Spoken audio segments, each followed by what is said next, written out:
बिस्मिल्लाहिर्रहमानिर्रहीम। अस्सलाम वालेकुम एवरीवन। मैं हूँ Shumaila Hamdani, student of ICL। अब जो हमने sale of goods onward start किया है, आज जो हम सेक्शन हमारे लेक्चर का पार्ट है वो 6, 7, 8 ऑफ सेल ऑफ गुड्स। इससे पहले मेरी आपसे रिक्वेस्ट है, चैनल को सब्सक्राइब करें, लाइक करें, शेयर करें, कमेंट करें और बेल आइकन दबाना ना भूलें। तो आते हैं हम अपने लेक्चर की तरफ। जो आज का हमारा लेक्चर है उसकी जो हेडिंग है, जैसे हमारे चैप्टर्स की हेडिंग होती है, ये जो यहाँ पे चैप्टर्स वाइज तो चैप्टर्स नहीं है, चैप्टर्स तो अलग है मगर ये पार्ट्स में डिवाइड है। पहले था फॉर्मेशन ऑफ कॉन्ट्रैक्ट, अब formation of sale of contract, अब क्या है subject matter of contract. Subject matter की जब सब्जेक्ट मैटर की बात आती है, सब्जेक्ट मैटर की मीनिंग है कि जिस चीज़ पे कॉन्ट्रैक्ट किया गया है, मीन्स जो गुड्स से जो प्रॉपर्टी है उसे बोलते हैं सब्जेक्ट मैटर। मतलब जिस पे कॉन्ट्रैक्ट किया गया उसे बोलेंगे सब्जेक्ट मैटर ऑफ कॉन्ट्रैक्ट। तो सेक्शन 6 जो है वो डील करता है एग्जिस्टेंस और एग्जिस्टिंग और फ्यूचर गुड्स। तो पहले हम डिवाइड कर लेंगे एग्जिस्टिंग और फ्यूचर गुड्स क्या होते हैं। एग्जिस्टिंग मीन्स जो अवेलेबल हो उस टाइम जो गुड्स अवेलेबल होंगे, जो जिस पे कॉन्ट्रैक्ट किया गया वो चीज़ उसी टाइम एग्जिस्टेंस में हो। एक वो चीज़ जो एग्जिस्टेंस में नहीं होगी वो फ्यूचर गुड्स होंगे, मीन्स हमने फ्यूचर में कॉन्ट्रैक्ट किया है।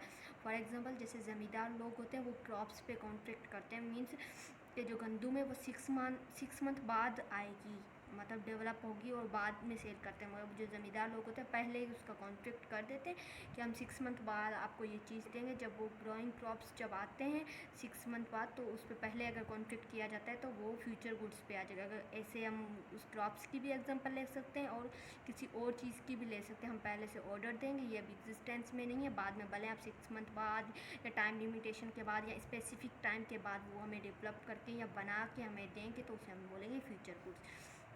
तो इसको मैंने क्लासीफाई कर दिया है, तो मैं आपको बताती हूँ। जैसे फर्स्ट में मैंने रखा है either existing goods own or purchase by the seller. यहाँ तो उस टाइम आइदर उसी टाइम उनके पास वो गुड्स ओन कर रहा हो, परचेज कर रहा हो सेलर, यहाँ तो फ्यूचर गुड्स हो, यहाँ तो उस टाइम अवेलेबल हो, यहाँ तो फ्यूचर गुड्स हो। वो सेक्शन 6 को डील करेगा। मीन्स यहाँ उस टाइम अवेलेबल, जो मैं ऑलरेडी बता चुकी हूँ, अवेलेबल एग्जिस्टेंस में हो हमारे पास, और फ्यूचर गुड्स वो नॉन एग्जिस्टेंस में हो, फ्यूचर में वो बनेंगे, फ्यूचर में वो हमें सेल करेंगे पहले, बट हम उस टाइम कॉन्ट्रैक्ट कर देते हैं उस पर। तो सेकंड में मैंने इसे क्लासीफाई किया है। पहले तो मीन्स या तो वो होंगे या एग्जिस्टेंस में होंगे या तो फ्यूचर गुड्स होंगे। उसके बाद seller depend upon a the contingency which may or may not happen। Means contingency means sometimes seller पे ये डिपेंड करता है कि वो कंडीशंस जो खुद से पुट करे या उनकी कंडीशन पे वो मीन्स उस चीज़ को बनाए। कंडीशनली भी बना सकते हैं। फॉर एग्जांपल ए ने A प्लस B और प्लस C। ए ने बोला है, ए ने बी के साथ कॉन्ट्रैक्ट किया कि मैं आपको फॉर एग्ज़ाम्पल 100 पेन्स लेकर दूंगा, मगर वो इस टाइम क्या है सी के पास है। मैं सी के साथ कॉन्ट्रैक्ट करूँगा, तो जब सी मुझे देगा फिर मैं आपको बी को वो गुड्स जो होंगे वो उस टाइम जो आफ्टर कॉन्ट्रैक्ट में दूंगा। ये कंडीशन पुट की, अगर सी मुझे वो चीज़ देगा, वो मेरे साथ एग्री होगा उस कॉन्ट्रैक्ट पे, फिर मैं जाके आपको दूंगा। ये कंडीशन पुट की। इसके अलावा भी हम कह सकते हैं, फॉर एग्जांपल उसने बोला कि अगर मेरे क्रॉप्स जो हैं, फॉर एग्जांपल ए और बी ने कॉन्ट्रैक्ट किया कि मेरी अगर गंदुम मीन्स जैसे वो होती है एकड़ में से इतनी आएगी, जैसे कि हम बोल सकते थाउजेंड्स की तादाद में आएगी तो मैं आपको दूंगा, वरना मैं नहीं दूँ। इस सिचुएशन में उन्होंने क्या किया, कंडीशन एक सेलर ने फिक्स कर दी कि इस कंडीशन पे मैं आपको करूँगा। May be not, may be हो सकता है, मे बी नॉट मीन्स वो कर भी सकते हैं और नहीं भी कर सकते। जो थर्ड है, थर्ड मैंने इसकी कैटेगरी उसमें से निकाली है। तो द सेलर जो the seller propose to the effect a present sale of the future goods. Means जो वो जो सेलर है जो किसी को प्रपोज कर रहा है, वो इफेक्ट है the present sale of the future goods. For example उस टाइम जो इफेक्ट कर रही है वो सेल तो उसी टाइम कर रही है, मीन्स सेल तो उसी टाइम कर रहे हैं, पर किस पे कर रहे हैं, फ्यूचर गुड्स पे कर रहे हैं। तो उसका इफेक्ट तो उसी टाइम आएगा और फ्यूचर गुड्स पे। जैसे हम ग्रोइंग क्रॉप्स हैं, इस पे एग्जांपल ले सकते हैं कि उन्होंने क्या किया, सेलर ने क्या किया, सेलर को बोला कि ये हमारी जो सेल है इस चीज़ पे क्रॉप्स जो हमने लगा लिए हैं अभी ज़मीन में, मगर ये जो है आएंगे कितने मंथ बाद, 6 मंथ बाद आएंगे। 6 मंथ बाद आएंगे तो उस टाइम आपको डिलीवर किए जाएँ। तो मीन इफेक्ट तो अभी आ रहा है इसका, जो सेलर की जो उसने कॉन्ट्रैक्ट किया उसका इफेक्ट अभी आ रहा है, मगर किस पे, 6 मंथ बाद जो फ्यूचर गुड्स हैं उस पर आ रहा है। अब आपको समझ में आ गया होगा आई थिंक कि पहले तो फ्यूचर गुड्स होंगे ना, एग्जिस्टिंग गुड्स होंगे और फ्यूचर गुड्स होंगे। एग्जिस्टिंग मीन्स उस टाइम अवेलेबल हो एग्जिस्टेंस में, और एक तो फ्यूचर गुड्स होंगे मीन्स एक अवेलेबल ना हो। इस सिचुएशन में क्या ये डिपेंड कर सकते हैं, कंडीशन भी लगा सकते हैं। अगर एग्जिस्टेंस गुड्स में भी कंडीशन लगाती है जो हमारा कॉन्टीजेंट कॉन्ट्रैक्ट भी जिसे हम बोल सकते हैं वो उसका है, मगर इसमें भी हम कह सकते हैं कुछ ऐसी कंडीशन लगा के, जैसे हम चाहते हैं कि स्पेसिफिक चीज़ लेने के लिए कि हमें ब्लू मार्कर चाहिए, तो ये हमने क्या की कंडीशन पुट की थी, हमें चाहिए ब्लू चाहिए पर मार्कर चाहिए ब्लू कलर में चाहिए, कंडीशन होगी। ये एग्जिस्टेंस में भी हो जाएगा, मीन्स अवेलेबल तो है मार्कर जब हम शॉप पे गए एग्जिस्टेंस में है, मगर हमने कंडीशन पुट की कि हमें ब्लू कलर का चाहिए। सिचुएशन में एग्जिस्टेंस में भी वो कंडीशन पुट होगी, और फ्यूचर गुड्स में भी वो मे बी नॉट मीन्स उन्होंने बोला जाए कि हम कॉन्ट्रैक्ट किया कि अगर फॉर एग्जांपल ए बी और सी का कॉन्ट्रैक्ट की, जो मैंने एग्जांपल दी ए और बी की दी, इन्होंने बोला कि इतनी लिमिटेशन में हमारे ग्रोइंग क्रॉप्स आएंगे तो ही हम आपको सेल करेंगे। सिचुएशन में भी कंडीशन हो सकती है। और थर्ड, अगर वो क्या इफेक्ट जो प्रेजेंट सेल का फ्यूचर गुड्स पे भी हो सकता है, मीन्स उस टाइम कॉन्ट्रैक्ट तो उन्होंने किया है, प्रपोज तो किया है एक दूसरे को, मगर जो उनके गुड्स हैं वो फ्यूचर गुड्स हैं। ये हो गया हमारा सेक्शन 6। सेक्शन 7 है हमारा goods perishing before making of contract. इसकी जो मीनिंग है, पहले तो जो ख़राब नेचर, पेरिशिंग मीन्स ख़राब होने जैसे गुड्स हो। Before making of contract means contract करने से पहले, कॉन्ट्रैक्ट करने से पहले फॉर एग्जांपल ऐसे कोई गुड्स जो ख़राब हो जाएं या होने की नेचर में हो या ख़राब हो चुके हों, means goods perishing before making of contract. तो इस सिचुएशन में जो गुड्स ख़राब हो जाते हैं उस पर कॉन्ट्रैक्ट किया गया है।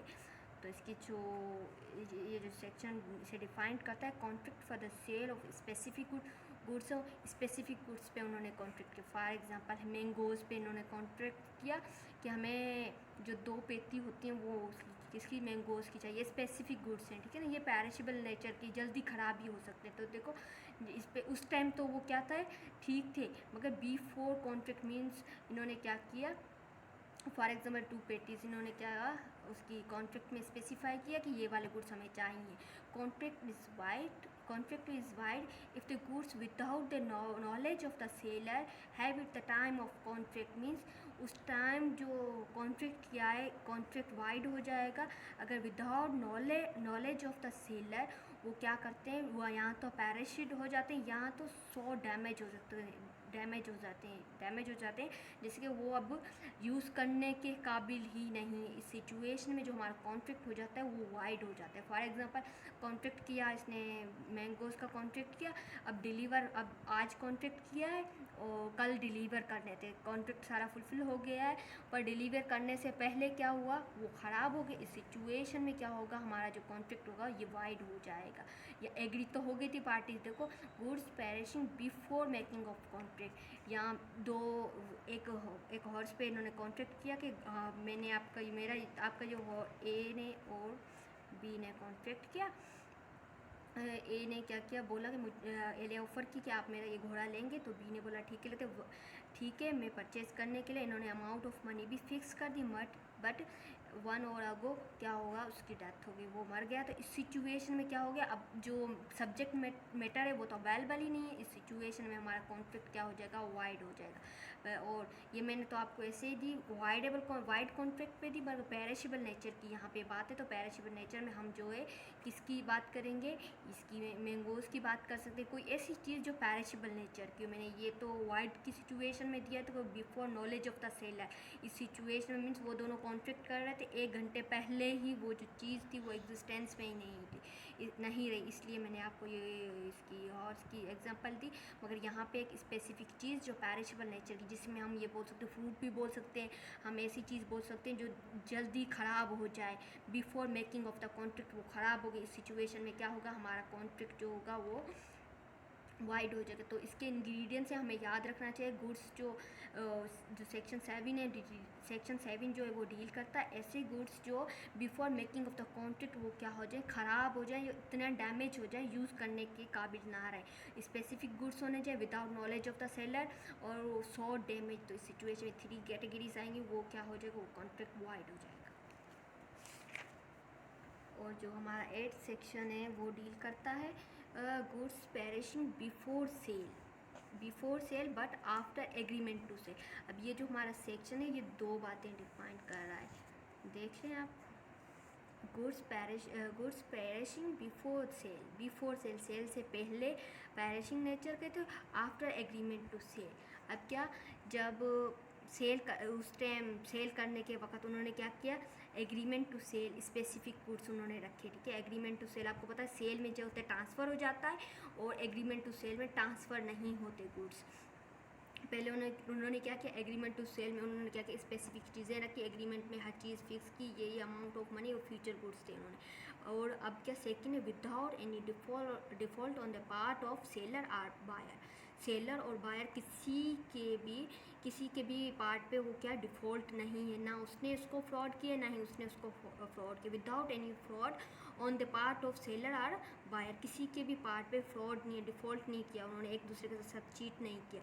पर क्या अब इसे जो हम कैटेगराइज में लेकर जाएंगे, और फर्स्ट में तो क्या है, पेरिशिंग नेचर के होने चाहिए, और बिकम में तो 100 डैमेज। वो क्या हुआ, गुड्स जो है वो डैमेज हो चुके हैं।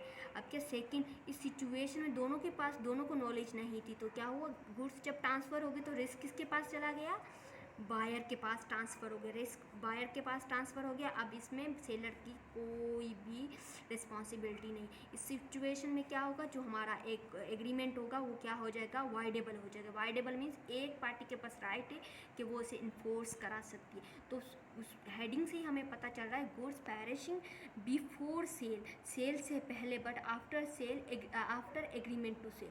क्या सेल से पहले जो था वो क्या थे, पेरिशेबल नेचर के थे। इस सिचुएशन में पता किसी को भी नहीं था।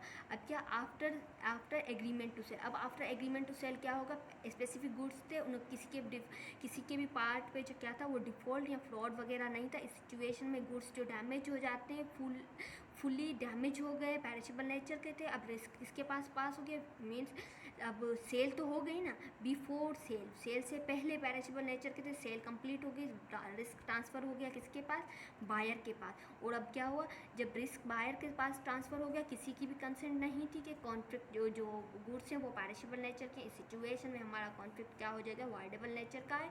वाइडेबल में एक पार्टी के पास राइट है कि वो इन्फोर्स करा सकती है। Thank you so much for watching this video. Please हमें हमारे चैनल को सब्सक्राइब